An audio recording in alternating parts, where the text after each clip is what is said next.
This point that this is going to be a tougher game for them. The Maroons are highly motivated and they're looking forward to win over us since we both have a 0-2 win-loss slate.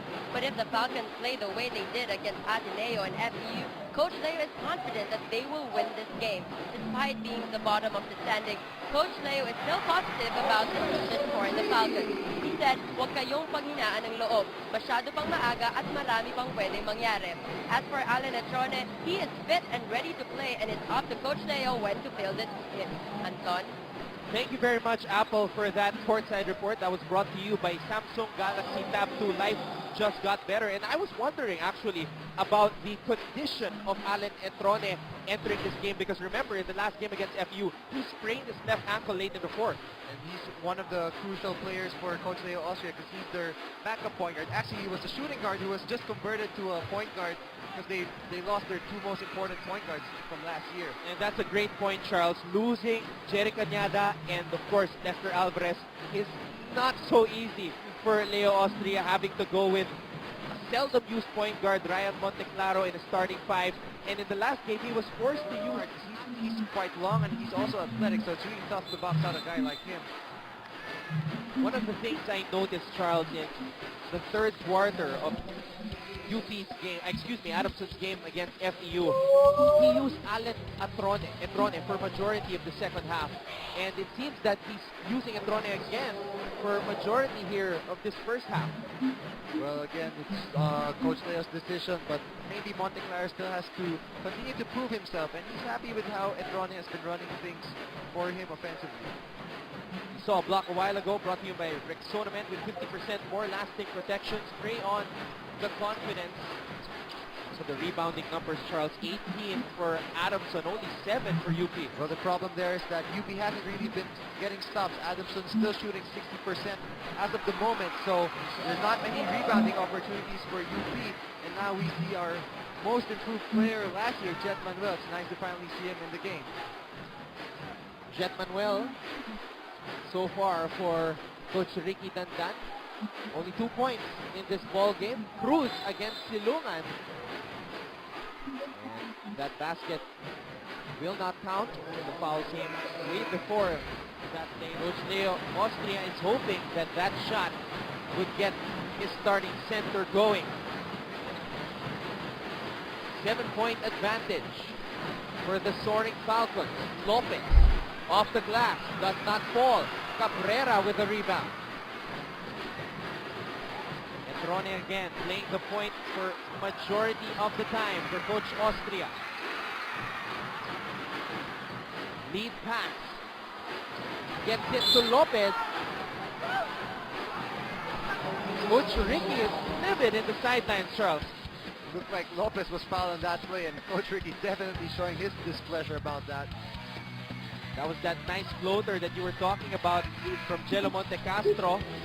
Clear man, deep lens with activated carbon, deep lens for 0, Dandruff. And that was the first basket here in the second half, courtesy of Rodney Brondial. That Yakisobrang move was brought to you by Nixit Yakisoba. Yakisobrang sarap. Montecastro looking for his teammate, gets it to Padilla. 4 seconds on the shot clock. Padilla from way out. Finally gets the first three-pointer of UP all day, and that's a good sign there. Lead is just now down to 4. Alvin, another chance to seize the lead. Lopez, one-on-one against Brondial, and that is a foul on the big man.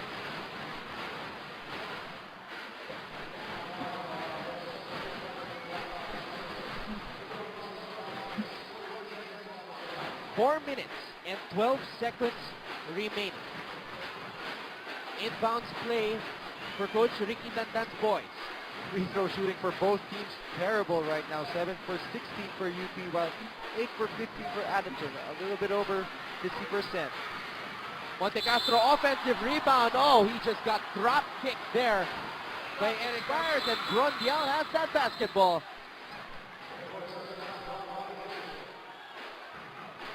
Another missed opportunity for UP.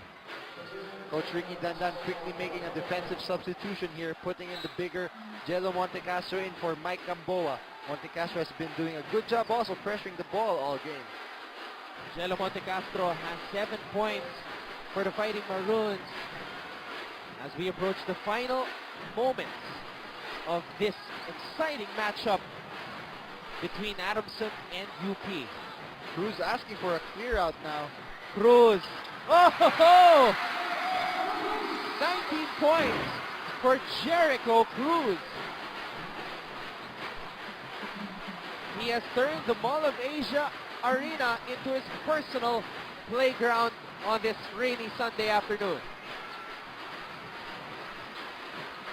Lopez trying to respond. What a big shot there for Mark Lopez. First three-pointer for him in today's game. Not really his strength, but he seems like he's feeling it today. And a turnover there by Padilla. UP with a real good chance to convert and tie this game. And they do! Padilla coming up big in the clutch once again. For the Fighting Maroons, we are tied at 67. Doiles gets it to Cruz. Cruz wants another clear out. What confidence from this first-year player. This is the matchup, the Gatorade matchup of Cruz and Montecastro. Cruz unable to convert.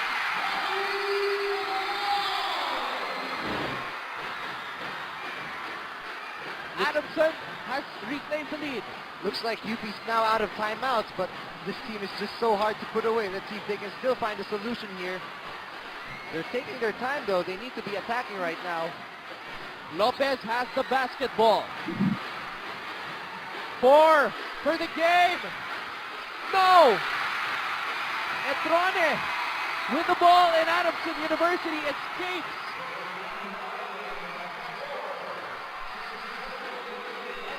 UP, well, hats off to them for not giving up. They were down by 20 points at the end of the first quarter. Adamson just edging them in the end game. That was just a big break there for Adamson. Brundial coming up with the ball.